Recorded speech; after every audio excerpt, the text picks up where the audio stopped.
Hello കൂട്ടുകാരെ, എല്ലാവർക്കും സൈഗൂസ് വിഷന്റെ ഇന്നത്തെ പുതിയൊരു വീഡിയോയിലേക്ക് സ്വാഗതം. കൂട്ടുകാരെ, ഇന്ന് ഞങ്ങൾ നിങ്ങളെ കൂട്ടിക്കൊണ്ടു പോകുന്നത് ഒരു തീർത്ഥാടന കേന്ദ്രം കാണിക്കുന്നതിനും നിങ്ങൾക്ക് പരിചയപ്പെടുത്തുന്നതിനും വേണ്ടിയിട്ടാണ് കേട്ടോ. വിശുദ്ധ അന്തോണീസിന്റെ തീർത്ഥാടന കേന്ദ്രമാണ്. പക്ഷേ ഇവിടെ സ്ഥിതി ചെയ്യുന്നത് സെന്റ് തോമസ് ചർച്ചാണ്. എന്ന് പറഞ്ഞാൽ പള്ളി അറിയപ്പെടുന്നത് സെന്റ് തോമസ് എന്ന പേരിലാണ്. അതെ, വലിയ വേളിയാണ് സ്ഥലം.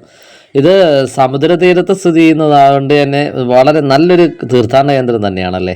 ക്രിസ്ത്യൻ തീർത്ഥാടന കേന്ദ്രമാണ്. യൂറോപ്യൻ രാജ്യങ്ങളിലെ ദേവാലയങ്ങളോട് സാമ്യപ്പെടുത്താവുന്ന രീതിയിലാണ് ഈ ദേവാലയം നിർമ്മിച്ചിരിക്കുന്നത്.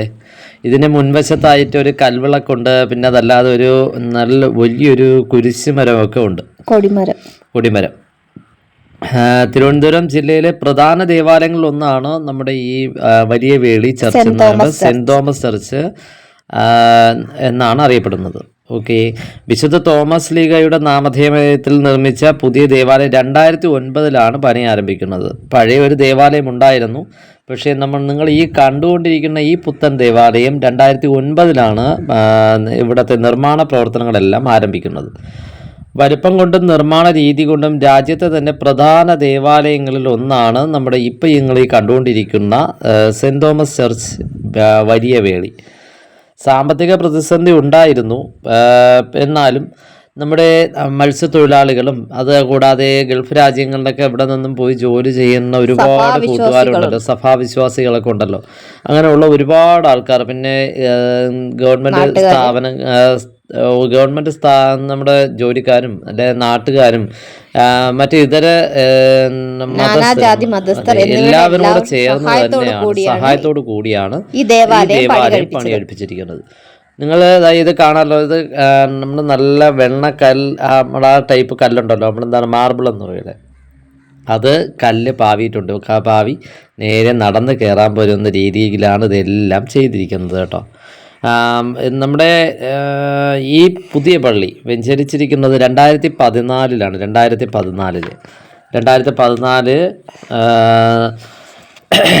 ഈ പള്ളി നമ്മുടെ ജനങ്ങൾക്കായിട്ട് തുറന്നു കൊടുത്തു.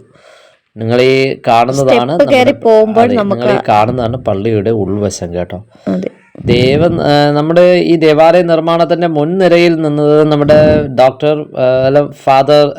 ഫാദർ ആന്റണി ഹെൽ എന്ന് പറയുന്ന അച്ഛനാണ് കേട്ടോ. ഇവിടെ സ്റ്റെപ്പ് കയറി ചെല്ലുമ്പോഴത്തേക്ക് നമ്മുടെ കൊന്തക്കല്ലുകളാൽ നിർമ്മിച്ചിരിക്കുന്ന കർട്ടൻ ഉണ്ടായിരുന്നു. അത് കഴിഞ്ഞ് നമ്മൾ നേരെ അകത്ത് കയറുമ്പോഴത്തേക്ക് നിങ്ങളിപ്പോൾ കണ്ടതാണ് നമ്മുടെ വിശുദ്ധ അന്തോണീസിൻ്റെ തിരുശേഷിപ്പ് കേട്ടോ. അത് കഴിഞ്ഞ് നമ്മൾ നേരെ അകത്തോട്ട് കയറുമ്പോഴത്തേക്ക് നമ്മൾ കാണുന്ന അൾത്താര ഭാഗമാണ് നിങ്ങൾ ഈ കണ്ടുപിടിക്കുന്നത്. ഇത് കണ്ടല്ലോ, ഇവിടെ ഇരിപ്പിടമായിട്ട് നല്ല രീതിയിൽ ഇരിപ്പിടം ചെയ്തിട്ടുണ്ട്.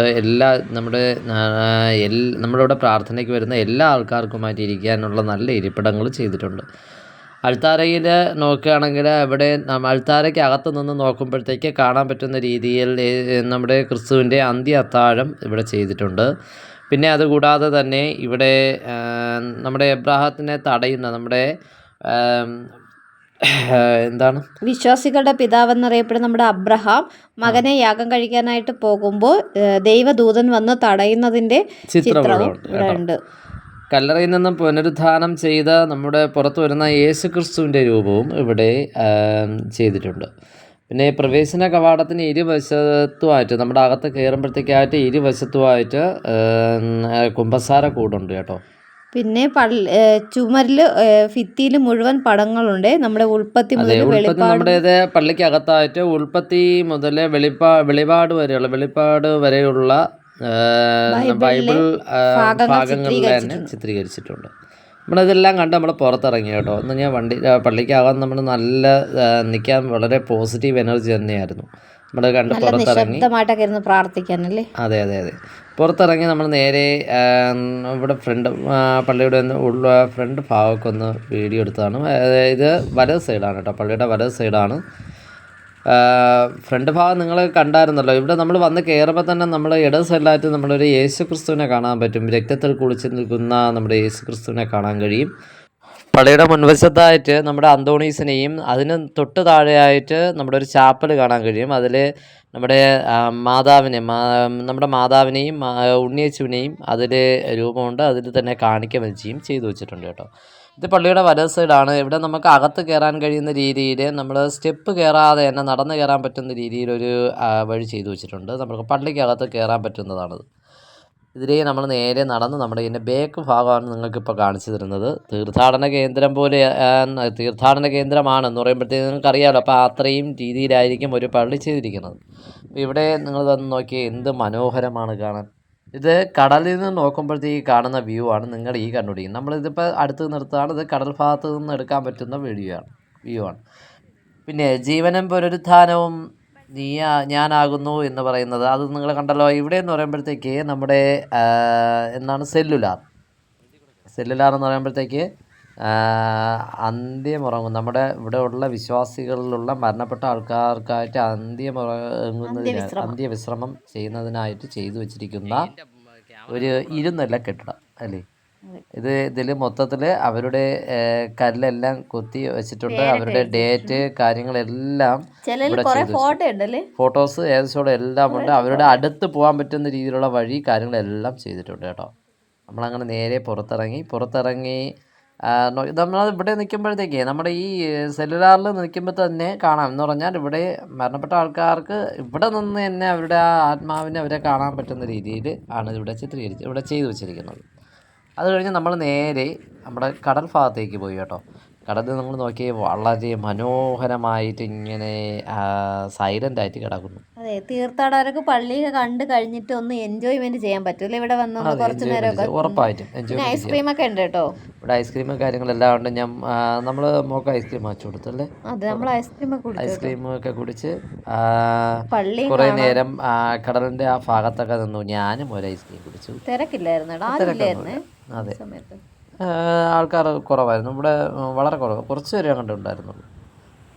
നമ്മളങ്ങനെ നേരെ ഇവിടെ നിന്നൊരു വീഡിയോ എടുത്തതാണ് കടൽ ഭാഗത്ത് നിന്ന്. നല്ല കാറ്റായിരുന്നു. പള്ളി നോക്കി അടിപൊളിയല്ലേ ഇവിടെ നിന്ന് നോക്കാൻ. പള്ളി നമ്മൾ ബാഗ് കാണുമ്പോഴത്തേക്ക് ഒരു ഷേപ്പിലാണ് ഇവിടുത്തെ പള്ളി ചെയ്തിരിക്കുന്നത് കേട്ടോ. അടിപൊളി തന്നെയാണ്. നോക്കിയേ, വളരെ സൈലൻ്റായിട്ടിരുന്നു. ഇങ്ങനെ എനിക്ക് തോന്നുന്നു കടൽ ഞാൻ ഇങ്ങനെ കണ്ടിട്ട് കുറേ നാളായി. പക്ഷെ കടലത്ത് കൂടെ നല്ല കയറി കിടക്കുകയാണ്. ഒരുപാട് താഴ്മയുണ്ട്. എന്നാലും എനിക്ക് തോന്നുന്നു നേരത്തെ കണക്കുള്ള ഭയങ്കര ഒരു ക്ഷോഭം കണക്കുള്ളതില്ല. തീരെ ഭയങ്കരതായിട്ട് വിഷയമില്ല. അപ്പം അതൊക്കെ കഴിഞ്ഞിട്ട് മീനൂട്ടിക്ക് ഒന്ന് കാല് നനയ്ക്കണമെന്ന് പറഞ്ഞു. അങ്ങനെ മീനൂട്ടിയും വാവച്ചിയും കൂടെ കാല് നനയ്ക്കാൻ പോയി.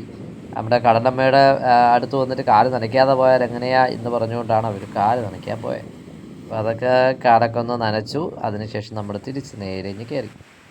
ഓക്കെ, പിന്നെ മീനൂട്ടിക്ക് താഴെ പോകണമെന്ന് തോന്നി. അങ്ങനെ ഒന്നുകൂടെ ഓടിപ്പോയതാണ്. ഒരു തവണ കൂടി പോയിട്ട് വരാമെന്ന് പറഞ്ഞിട്ട് അവൾ അങ്ങനെ പോയതാണ് കേട്ടോ. ഓടി പിന്നെ രണ്ടുപേരും ഒന്നുകൂടെ പോയി.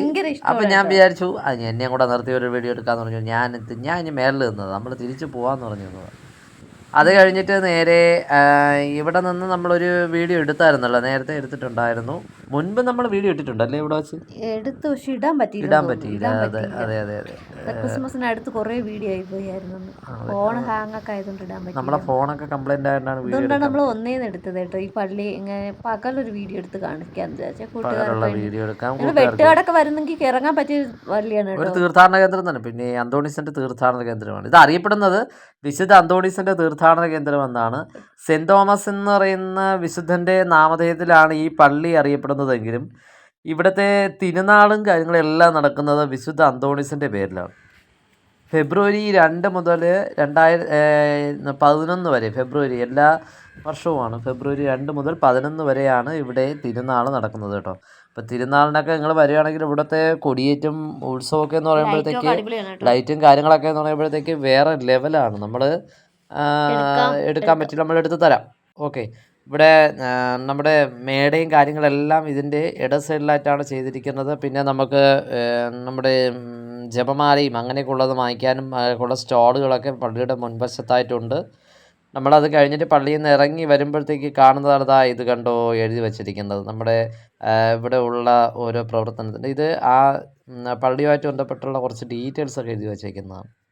അത് കഴിഞ്ഞിട്ട് നമ്മുടെ വിശുദ്ധ അന്തോണിസിൻ്റെ മുമ്പേ ഒന്ന് കയറണമെന്ന് പറഞ്ഞ് കയറി. ഓക്കെ, ഇന്നത്തെ വീഡിയോ ഇത്രയൊക്കെ ഉള്ളൂ. വീഡിയോ ഇഷ്ടമായ ലൈക്ക് ചെയ്യാനും കമൻറ്റ് ചെയ്യുക, ഷെയർ ചെയ്യുക. അപ്പോൾ അടുത്തൊരു വീഡിയോ നമുക്ക് വീണ്ടും കാണാം. Thank for watching.